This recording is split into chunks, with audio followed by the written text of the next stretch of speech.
do Senhor, irmãos. Amém. E você que trouxe a sua Bíblia, abra ela no Evangelho de Lucas, capítulo 6.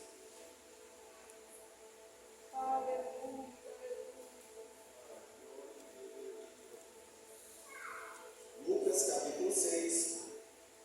E vamos ler do versículo 12 até o versículo de número 16.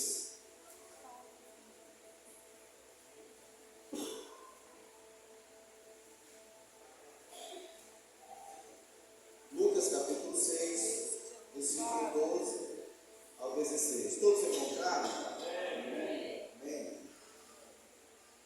Diz assim: E aconteceu que naquele dia subiu ao monte a orar, e passou a noite em oração a Deus. E quando já era dia, chamou assim os seus discípulos e escolheu 12 entre eles, a quem também deu o nome de apóstolos: Simão, a qual também chamou Pedro, e André seu irmão, Tiago, João, Felipe e Bartolomeu, Mateus e Tomé, Tiago, filho de Alfeu, e Simão, chamado Zelotes, e Judas, irmão de Tiago, e também Judas Iscariote, que foi o traidor.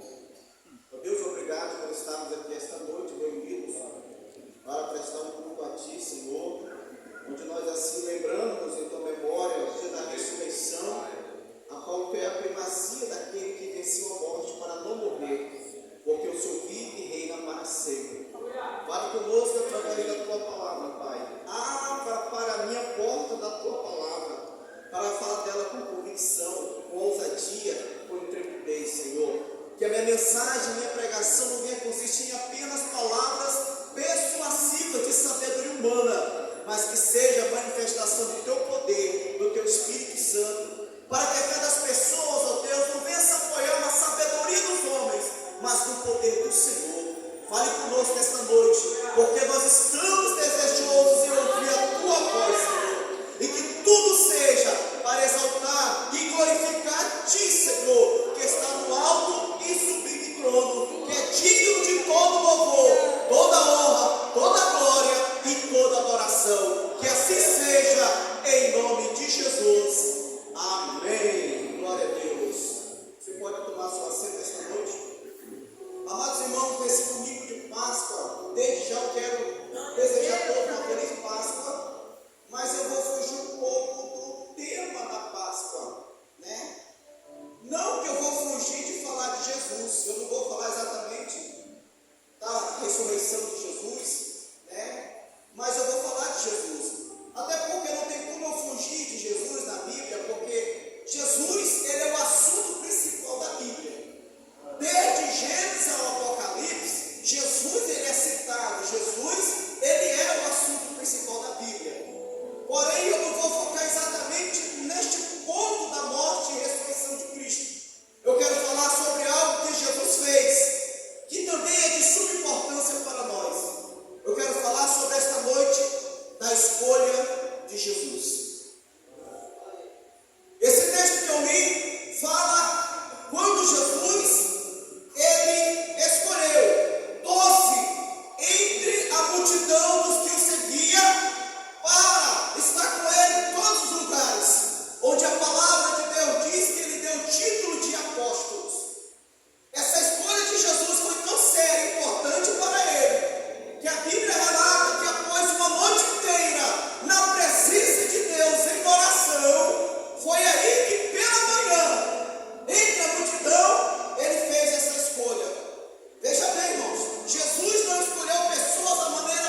uma intimidade com Jesus. Mas interessante também é que esses três homens, além de serem íntimos de Jesus, se destacarem pela intimidade com Jesus, eles se destacam por cometerem erros graves. Os mesmos apóstolos que nós entendemos que tiveram intimidade com Jesus, eles se destacam também por cometerem erros graves. Por exemplo, foi Tiago e João que falou para Jesus: Jesus, na glória, eu quero sentar à direita ou à esquerda. E aí, tu deixa? Jesus repreendeu. Foi Tiago e João que foram entrar na aldeia de Samaritano e não receberam bem Jesus e os apóstolos. Ele olhou para Jesus e disse: Senhor, o Senhor quer que nós oramos que nem Elias para descer fogo do céu e consumir eles? Jesus teve que repreendê-los. Foi Pedro, que nós sabemos muito bem, quando Jesus foi preso, que ele negou a Cristo por 3 vezes. O que dá para entender, irmãos? Ser íntimo de Jesus não quer dizer que nós não podemos falhar. Porque esses homens, eles foram íntimos de Jesus, mas também eles foram homens sujeitos a falhas, a erros. Ser íntimo de Jesus não significa ser perfeito que nem ele.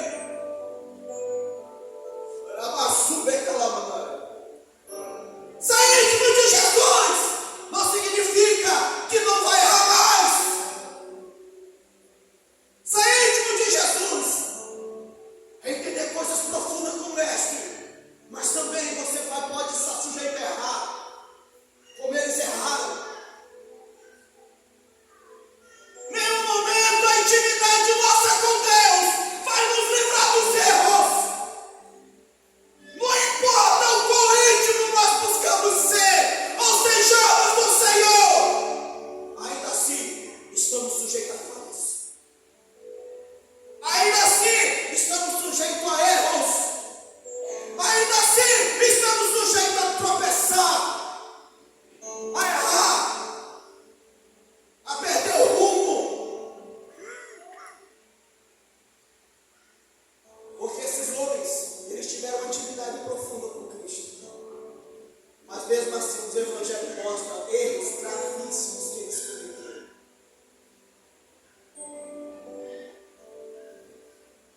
Eu sei que você quer ser o íntimo de Jesus. Todos nós desejamos ser íntimo de Jesus. É como a palavra do Senhor diz, Oséias 6:3. Conheçamos e prossigamos em conhecer o Senhor. Mas não quer dizer que à medida que eu me aproximo de Jesus, eu não estou sujeito a falhar. Ao contrário, quanto mais nós nos aproximamos de Deus, mais visíveis ficam nossas falhas, as nossas fragilidades e as nossas imperfeições. E isso está na vida dos apóstolos. Os homens íntimos de Jesus cometeram coisas tão absurdas. Se eles cometeram, nós também estamos sujeitos. Existe também os que se destacaram, não pela intimidade com Jesus, mas existe aqueles que se destacaram, que tornaram conhecidos por condutas totalmente reprovadas.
sua missão. Outro erro gravíssimo que essa escritura deixa bem claro foi Judas Iscariotes. E o próprio texto que eu li fala o quê? Judas Iscariotes, ó, traidor. A Bíblia ainda destaca o que ele fez. A traição de Judas. Judas tornou-se conhecido pelo seu ato de trair seu próprio mestre. Aquele homem que ele caminhou com ele 3 anos e meio em seu ministério. Jesus confiava tanto em Judas que ele cuidava da bolsa onde estava o dinheiro. Ele era o tesoureiro. E a Bíblia diz que Judas também era ladrão, porque ele mexia no dinheiro que estava na forja. Mas Jesus tem um momento do compromisso dele. Mas quando a Bíblia relata que Judas simplesmente trocou a Cristo por 30 moedas de prata, e o entregou lá no jardim do Getsemane, dizendo: olha, aquele que eu beijar o rosto, esse vocês devem prendê-lo.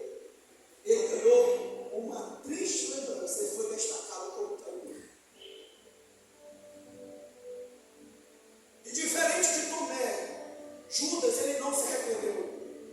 Porque arrependimento, irmão, nos leva a caminhar com Deus e buscar mudança. Judas, ele não se arrependeu, ele teve remorso. Porque remorso é diferente de arrependimento. Judas, após o seu ato errado e veio a consciência do seu erro, simplesmente ele se afastou de Cristo.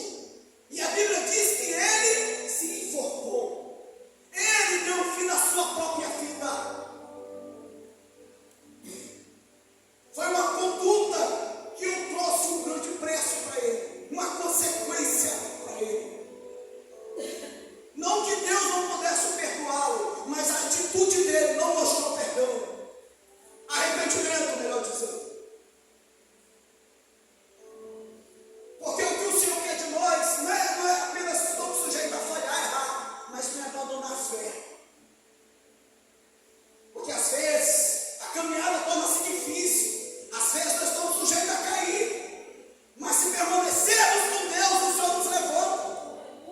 Porque grandes são as suas misericórdias. Agora, aquele que vira as costas para Deus, aquele que abandona a fé, Hebreus 10:38, o justo viverá da fé, mas se ele recuar, a minha alma não tem prazer nele.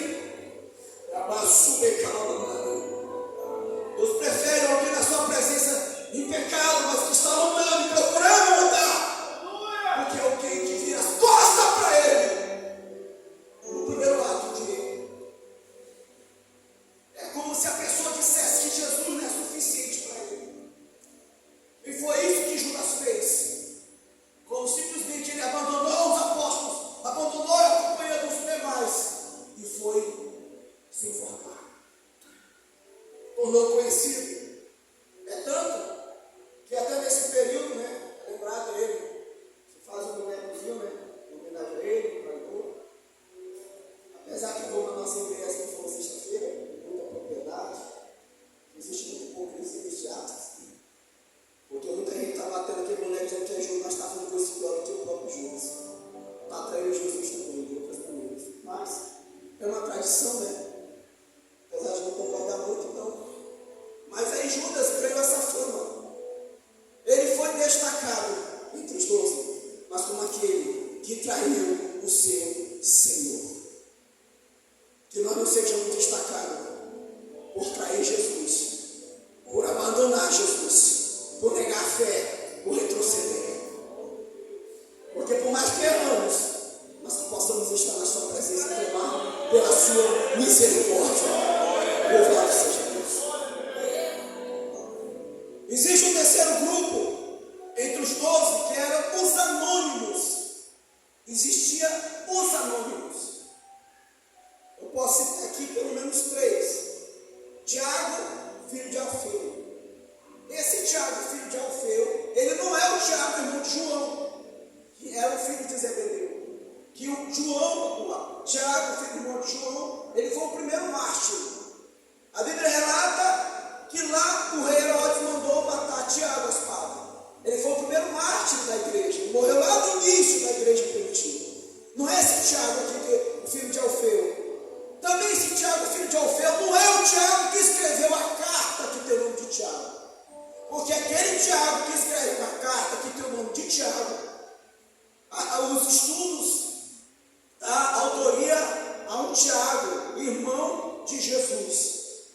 filho de Maria com José. Que a família de Jesus também não acreditava muito em Jesus. Mas depois, com o tempo, eles se converteram.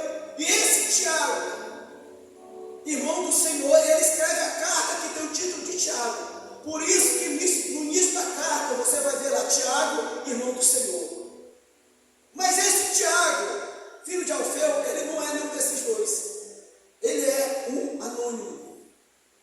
Um anônimo que Jesus só fala a ele aqui, quando é para escolher. Você não vê nenhuma outra passagem bíblica citando esse Tiago, filho de Alfeu.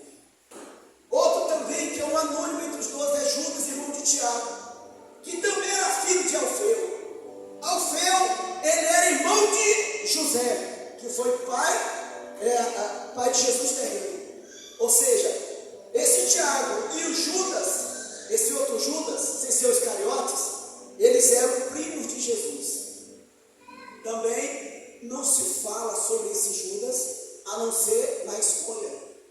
Você não vê ele se destacando em outra passagem bíblica. Também existe o Simão, não o Simão que Jesus chamou de Pedro, mas o Simão, o Zelote. Zelote não era sobrenome. Zelote era um grupo religioso da época, uma espécie de facção, que eles lutavam contra o Império Romano na Judéia. Era um grupo violento, que eles praticavam força e até mesmo a violência, matavam, em prol da sua crença, da sua foco, dos seus propósitos. Então,